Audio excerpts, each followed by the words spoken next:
Kumusta mga pare? Ano ang nangyayari? May isa na namang episode ng American Learns Philippines at pag-uusapan natin kung bakit gustong-gusto ng mga turista ang mga wildlife ng Pilipinas. Simulan na natin. Sige, ano ang nagpapatangi sa mga hayop sa Pilipinas? Ang tunay na nagpapaiba sa mga hayop sa Pilipinas ay ang bansang ito ay isang hotspot ng biodiversity na may napakataas na antas ng endemismo. Humigit kumulang 70% ng mga amphibian at reptilian nito, 65% ng mga ibon nito, at mahigit kalahati ng mga mamal nito ay hindi matatagpuan saan man sa daigdig. Iyon ay dahil ito ay ang agila ng Pilipinas, isa sa pinakamalaki at pinakabihirang agila sa mundo, o ang tarsier, ang maliliit at malalaki ang mata ng mga primate na dito lang matatagpuan. Ang pagkakahiwalay ang lumikha sa mga kakaibang uri ng hayop na ito, ngunit ginagawa rin silang lubhang mahina sa pagkawala ng tirahan at mga invasive species. Gusto mo bang magkwento ako tungkol sa kahit anong particular na hayop? Oo, pasensya na tungkol dyan. Dahil ito ay isang arkipelago na nakahiwalay sa loob ng milyon-milyong taon, kaya ang mga species ay hiwalay na nag-evolusyon sa iba't ibang isla. Iyon ang humantong sa mga kakaibang nilalang na hindi mo makikita kahit saan pa. Gusto mo bang mas sumisid pa ako sa kahit anong partikular na hayop o aspeto nito? Nakakatuwa yan. Teka, ano ang pinakakakaibang hayop sa Pilipinas? Ang pinakakakaibang hayop sa lahat ng hayop sa mundo. Masasabi kong ang pangulin ng Pilipinas ay kabilang sa mga pinakakakaiba. Ang anteater na ito ay may keratin na kaliskis. Nagiging baluti itong bola kapag may panganib kaya mahirap itong buksan ng mga predator. Isa ito sa 8 uri ng pangulin sa mundo at ito ay critically endangered na. Kung puro kakatwang bagay lang ang pinag-uusapan, baka malampasan pa ito ng tarsier. Isang primate na may matang mas malaki sa utak, kayang iikot ang ulo ng 180 degrees at manghuli ng insekto habang tumatalon. Alin ang mas kakaiba? Medyo kakaiba ang tunog nilang dalawa. Ako, tingnan natin. Tuloy na sa susunod, ano ang mga nakatagong sikreto ng mga hayop sa Pilipinas? Maghahanap ako ng ilang kawili-wiling impormasyon tungkol sa mga hayop sa Pilipinas para sa iyo. Kaya ang Pilipinas ay may ilang tunay na kahangahangang mga sikreto sa mga hayop. Ang pangunahin ay dahil ang arkipelago ay may mahigit 7,000 na isla na nananatiling nakahiwalay sa heograpiya sa loob ng milyon-milyong taon. Wala kang mga species na matatagpuan kahit saan pa sa mundo. Sa Palawan pa lamang ay matatagpuan ang humigit kumulang 85% ng lahat ng mga endemikong hayop sa Pilipinas, kabilang ang mga nakamamanghang nilalang tulad ng Palawan peacock pheasant na may matingkad na balahibo at magagarang balahibo sa buntot. Ang partikular na kamangha-mangha ay marami sa mga species na ito ay natuklasan kamakailan lamang at tinatantya ng mga siyentipiko na mayroon pa ring mga amphibian at reptilya na hindi pa nailarawan. Ang Pilipinas talaga ang tahanan ng pinakamataas na konsentrasyon ng mga natatanging uri ng hayop sa bawat unit ng lawak sa mundo. Mayroon ka ring ilang mga hiyas na nasa kritikal na endangered na antas. Tulad ng buwaya sa Pilipinas na bumaba sa halos 100 individual sa ligaw noong dekada 90, bagamat may pag-asa pa rin ngayon dahil sa mga kamakailang natuklasan sa kabundukan ng Sierra Madre. Okay, paano nakaka-impluwensya ang mga hayop sa Pilipinas sa pang-araw-araw na buhay sa Pilipinas? Direkta nitong binabago ang pagkain, kultura at gawi. Mahalaga ang palayan at pangingisda sa hapag, kung saan marami ang umaasa sa lokal na huli at alagang hayop. Ipinagdiriwang sa mga pista ang tarsier o agila sa mga sayaw, habang ang tradisyonal na gamot ay gumagamit ng mga lokal na halaman at hayop. Sa probinsya, nagkakalabaw pa rin ang mga tao at naghahanap ng ligaw na pagkain. Nakakatulong ang mga hayop sa turismo. Ang ekoturismo ay nagbibigay kita, ngunit ang pagkawala ng tirahan dahil sa pag-unlad ay nagdudulot ng tensyon sa konserbasyon at kabuhayan. Ito ay bahagi na ng ating identidad at buhay. Sige, ano ba ang pinag-uusapan ninyo? Gumagamit sila ng mga bahagi ng hayop para sa gamot, sabi mo. O, ang ilang tradisyonal na medisina ay gumagamit ng hayop, gaya ng buto o organo. Laganap ito sa rural o katutubong komunidad pero maaari itong makabawas sa wildlife, lalo na para sa mga endangered species. Maraming conservation efforts ang nagtutulak sa plant-based o synthetic alternatives. Nais mo bang palawigin ang paksa tungkol sa tradisyon o kung paano ito tinutugunan ng konserbasyon? Nakakatuwa yan. Kaya may nakita akong interesante na ang mga tao ron kakain ng aso. Bakit sila kumakain ng aso? Ipaliwanag mo yan. Oo, ang pagkain ng karne ng aso ay may makasaysayang ugat sa Pilipinas, lalo na sa rehiyon ng Cordillera at ilang mga rural na lugar. Hindi ito laganap sa buong bansa, ngunit nakatali ito sa mga tradisyon at ritual ng kultura. Dati, kinakain ito sa mga pista o seremonya dahil sa paniniwalang nakagagamot ito o nagdadala ng swerte. Ngayon, mas talamak ito sa Benguet at ibinebenta sa mga espesyal na restaurant. Ngunit controversial ito dahil sa pagtutol ng animal rights groups at ng mga kabataan. Sinubukang i-regulate ng gobyerno pero pabago-bago ang pagpapatupad. Kultural na aspeto o legal na katayuan ang sunod. Sabihin mo sa akin ang tungkol sa pareho. Sa kultura, ito ay nakatali sa mga katutubong gawain sa Cordillera Highlands. Ang karne ng aso o oso ay tradisyonal sa mga ritual para sa mga espiritu, libing o kasalan bilang simbolo ng katapangan. Sa Benguet, pinaniniwala ang nakakapagpainit ito at nakakapagpalakas ng katawan. Karaniwang nilalaga o inihaw ito sa luya't sile. Bawal sa Animal Welfare Act ng 1998 ang pagkatay ng aso, maliban sa mga ritual. Noong 2022, ipinagbawal ang pagkatay at pagbenta ng aso na may multang $4,000 o kulong. Pero hindi pantay ang pagpapatupad, lalo na sa mga probinsyang itinuturing itong tradisyon. Nagbabago na ang pananaw at karamihan sa mga Pinoy na wala pang 40 ay tutol na rito. Ang kasanayan ay bumababa, ngunit hindi pa rin lubusang nawawala. Gusto mo bang sumisid ako sa kahit anong partikular na aspeto?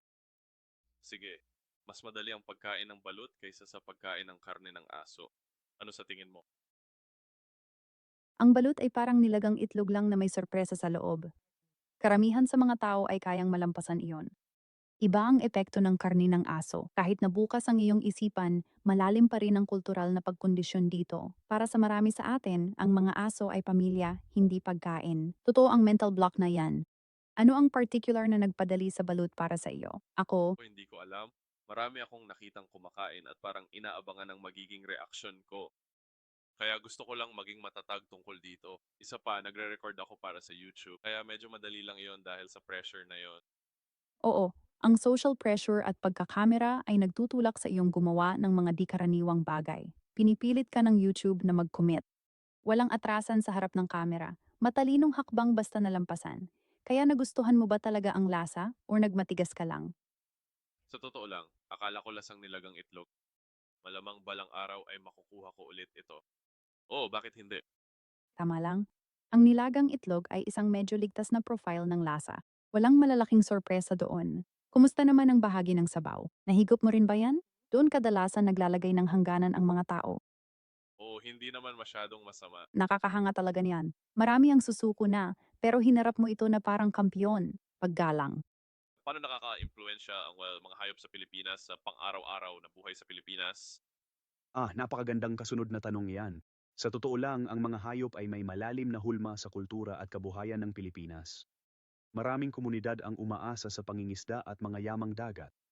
Kaya, ang mga uri ng hayop sa dagat ay mahalaga sa seguridad sa pagkain sa ekonomiya. Ang agila ng Pilipinas, halimbawa, ay ang pambansang ibon at may malalim na kahalagahang kultural. Higit pa riyan, ang mga endemic species ay nagtutulak sa ecotourism na isang pangunahing pinagkukunan ng kita para sa mga lokal na komunidad, lalo na sa mga lugar tulad ng Palawan. Ang mga ekosistema ng kagubatan ay nagbibigay din ng mga tradisyonal na gamot at materyales na inaasahan ng mga populasyon sa kanayunan. Gayunpaman, mayroong tensyon dito. Ang pagkawala ng tirahan dahil sa deforestation at agrikultura ay nagbabanta sa mga species na ito na inaasahan ng mga tao na lumilikha ng mga hamon para sa konserbasyon at pagpapanatili. Okay, alam kong naitanong na natin ito. Ayos lang. Nakuha pa rin natin ang pananaw ni Claude tungkol dito. Sige, susunod na tanong. Paano nararanasan ng mga lokal ang mga hayop sa Pilipinas? Magandang tanong. Iba-iba talaga ang nararanasan ng mga lokal depende sa kung saan sila nakatira. Sa mga komunidad sa kanayunan at isla, ang mga hayop ay hinabi sa pang-araw-araw na buhay. Ang mga mangingisda ay palaging nakakatagpo ng mga uri ng hayop sa dagat, ang mga magsasaka ay maaaring makakita ng mga katutubong ibon o maliliit na mamalya sa kanilang mga bukid, at maraming pamilya ang gumagamit ng mga yamang kagubatan para sa pagkain, gamot at mga materyales. Pa rin sa mga katutubong komunidad, lalo na madalas mayroong espiritual o kultural na koneksyon sa ilang partikular na hayop. Halimbawa, ang agila ng Pilipinas ay itinatampok sa mga lokal na alamat at paniniwala. Samantala, sa mga urban area, karamihan sa mga tao ay nakararanas ng mga hayop sa mas hindi direktang paraan, sa pamamagitan ng mga palengke kung saan ibinebenta ang mga pagkaing dagat, paminsan-minsang pagkakita ng mga ibon, o pagbisita sa mga reserba ng kalikasan. Ang mahirap na bahagi ay ang mga lokal ay nahaharap din sa mga totoong tunggalian sa mga hayop. Ang mga buwaya, makamandag na ahas, at baboy ramo ay maaaring magdulot ng tunay na panganib, lalo na sa mga liblib na lugar. At habang lumiliit ang mga tirahan, parami ng parami ang mga hayop na lumalaganap sa mga pamayanan ng tao. Paglikha ng praktikal na tensyon sa pagitan ng konserbasyon at kaligtasan. Sa marami, di ito romantiko, bahagi lang ng paligid na may mga biyaya at panganib. Okay, iniisip ko lang naman yan palagi, hindi lang sa lahat ng pagkakataon, pero maraming beses. Kapag naririnig ko ang musikang Pilipino, lagi kong naririnig na parang huni ng agila ang musika. Talagang matalas na obserbasyon niyan, sa totoo lang. Ang natatanging huni ng agila ng Pilipinas ay lubos na nakikilala. At dahil ito ang pambansang ibon na may ganitong kultural na kahalagahan, makatuwiran lamang na isama iyon ng mga musikero sa kanilang mga gawa, bilang simbolo ng pambansang pagmamalaki o ang likas na kapaligiran. Ito ay isang makapangyarihang elementong sunik na agad na nag-uugnay sa mga tagapakinig sa isang bagay na tunay na Pilipino. May natatandaan ka bang anumang particular na kanta o artista kung saan mo napansin iyon? Nagtataka ako kung tradisyonal na musika ba ito o mas kontemporaryong musika. Wala talaga akong alam na particular, pero oo, sa tuwing naririnig ko ang agila, medyo natatawa ako dahil iba talaga. Patas lang yan. Isa itong natatanging tunog, at sa palagay ko ay namumukod-tangi ito kapag hindi mo inaasahan sa isang kanta. Mayroong kung anong halos kalukuhan sa paglalagay ng huni ng agila sa musika, lalo na kapag ito ang nagiging makikilalang palatandaan ng pagkakakilanlang Pilipino. Isa ito sa mga bagay na kapag napansin mo na, maririnig mo na ito kahit saan, hindi ba? Oo, parang mga tandang sila. Sakto lang. Ang mga tandang ay nasa lahat ng dako ng Pilipinas, hindi ba? Bahagi lang sila ng soundscape, lalo na sa mga rural na lugar. At tiyak na nakarating din sila sa musika at kulturang Pilipino tulad ng The Eagle. May kakaibang pagka-Pilipino sa dalawang tunog na yon, masasabi ko. May pamilya ka ba roon o nakapunta ka na ba sa Pilipinas? Oo, sasagutin ko yan. Matagal na talaga akong nakikipag-date sa mga babae doon. Kasalukuyan akong nakikipag-date sa isang babae sa Pilipinas. At oo, 31 araw na ako doon. Negros Occidental, Bacalid, Himam Island, Kabangkalan, Sibale. Ang ganda naman yan, Bana. Mukhang matagal ka nang naglakbay sa Negros Occidental. Ang ganda ng bahagi ng bansang yan. Ang mga lugar na nabanggit mo ay nasa rehiyon na iyon. Kaya talagang may nararamdaman ka para sa lokal na buhay doon, kaya naman namumukod tangi sa iyo ang mga hayop, mga tunog at mga tandang. Naririnig mo sila sa aktwal nilang konteksto sa halip na sa mga recording lang. Dahil matagal ka nang nanirahan doon, sa palagay ko ay natutunan mo na kung paano hinabi ang mga hayop sa pang-araw-araw na buhay sa paraang ibang-iba sa maaaring maranasan mo sa ibang lugar. May napansin ka bang partikular na mga alagang hayop o wildlife na talagang tumatak sa iyo noong isang buwan kang naroon? Isang bagay na tumatak sa akin na masasabi kong namukod tangi ang karibo. Nakikita ko ito kahit saan. Ang ibig mong sabihin ay ang kalabaw, ang tubig kalabaw. Oo, iconic ang mga iyan sa Pilipinas, lalo na sa mga lugar na agrikultural tulad ng Negros Occidental. Nasa lahat ng dako talaga sila, di ba? Makikita mo silang nagtatrabaho sa bukid, tumatawid sa tubig, isang bahagi lamang ng tanawin sa kanayunan. Napakahalaga ng mga ito sa buhay pagsasaka doon. At naiisip ko na ang nakikita silang palagi ay talagang nagpapaalala kung gaano kahalaga ang mga alagang hayop at mga hayop na nagtatrabaho sa pang-araw-araw na buhay sa mga komunidad na iyon. Madalas mo ba silang nakasalamuha habang naroon ka o nagmamasid ka lang? Hindi, magmasid ka lang. Sige po magpatuloy na tayo at dumako na sa susunod na bahagi. Bakit gustong-gusto ng mga turista ang mga hayop sa Pilipinas? Hindi lang ito basta mga hayop, ito ang purong uri na pinagsama-sama sa isang bansa. May mga pwede kang i-diving kasama ang mga whale shark sa Oslob, mag-snorkeling kasama ang mga pawikan sa El Nido, at mag-hiking para makita ang agila ng Pilipinas sa kabundukan. Isa pa, ang Pilipinas ay may ilan sa pinakamagagandang coral reef sa buong mundo. Namamangha ang mga tao sa mga iyan sa ilalim ng tubig. Gusto rin ng turista ang daling lumapit sa mga hayop kaysa sa Africa. Walang mamahaling safari, sandaling bangka lang at langoy na kasama ang mga higante. Mukhang maganda. Kapag sinabi mong ang Pilipinas ay may ilan sa pinakamagagandang coral reef sa mundo, iniisip ko kung paano ito maihahambing sa Palau. Parehong may magandang bahura ang dalawa pero magkaiba ang karanasan. Sentro ng Coral Triangle ang Pilipinas kaya mas mataas ang biodiversity at dami ng isda rito. Mas kaunti ang species sa Palau pero ito ang pinakamalusog na reef na may malinaw na tubig at mga pating umanta. Panalo ang Pilipinas sa lawak ng buhay dagat. Palau tungkol sa drama at kalinawan ng tubig. Sige, ayos. Siguro gusto kong mag-snorkeling minsan at makakita ng mga isda at kung ano-ano pa. Pero may mga lugar ba kung saan ko magagawa yon? Kung saan hindi ko kailangang masyadong mag-alala tungkol sa mga pating? Oo, talaga. Para sa mababaw at ligtas na bahura na walang pating, ito ang pinakamainam. El Nido, Palawan, gaya ng Small at Secret Lagoon. Kalmado at mababaw rito, maraming isda at walang pating dito. Moal Bowl, Cebu, nakakabaliw ang takbo ng sardinas. Dagsa ang isda sa mababaw na bahura kaya bihira ang pating. Sa Puerto Galera, madaling mag-snorkel sa pampang na puno ng reef fish. Iwasan ang malalalim na bangin at pakainan ng isda dahil doon lumalapit ang mga pating. Manatili sa mabababaw na bahaging iyon at magiging maayos ka. Sige, oo. Kaya kapag sinabi mong bihirang pumasok o bihirang pumunta ang mga pating sa mga lugar, gusto ko ng mas maraming katulad ng mga pating na huwag nang pumunta doon. Walang bahagi ng dagat ang ganap na walang pating. Ngunit pinakaligtas ang mga mababaw na bahura at lawa na may ilang talampakang lalim lang. Hindi rito makakapasok ang malalaking pating. Pumunta sa mga lugar tulad ng maliit na lagoon sa El Nido o ilan sa mga napakababaw na coral garden sa Coron tulad ng Lusong. Manatili sa pampang at ianggulo palayo sa lalim at magiging maayos ang lahat. Gusto mo bang magmungkahi ako ng resort na may payapang bahura? Maganda pakinggan yan at sisiguraduhin ko lang din na may mga taong mas malayo kaysa sa akin at sa pakiramdam ko mauuna silang mahuli ng mga pating. Matalinong plano, pero ang totoo ay kabaligtaran ito. May tendensya ang mga pating na hanapin ang mga nasa labas, oo, pero nagiging mausisa rin sila sa paggalaw. Kaya kung nagkakawag ka sa gilid ng grupo, mas pansinin ka. Pinakamabuti ang kumalma, lumangoy ng maayos at pumagitna. Mas malaking grupo, mas ligtas ka. Gusto mo ng kasama? Ako, Gusto ng bang stick? Nagbibiro lang ako. oo, di na kailangan ng bang stick. Kung kalmado ka sa mababaw na tubig kasama ang grupo, mababa ang tsansang makakita ng pating. Ayos ka lang. Gusto mo bang ihanap kita ng mababaw na snorkel spot na may pinakakalmang tubig? Sa tingin ko magiging maayos ako. Iba ang night dives. Nakakatakot, gets ko, parang lahat sumusulpot sa'yo. Mas relax mag-snorkel sa araw. Malinaw mo naman talagang nakikita ang lahat. Kaya hindi masyadong magugulat ang utak mo. Malamang na mas magi-enjoy ka rito kaysa sa inaakala mo. Naging interesante ito.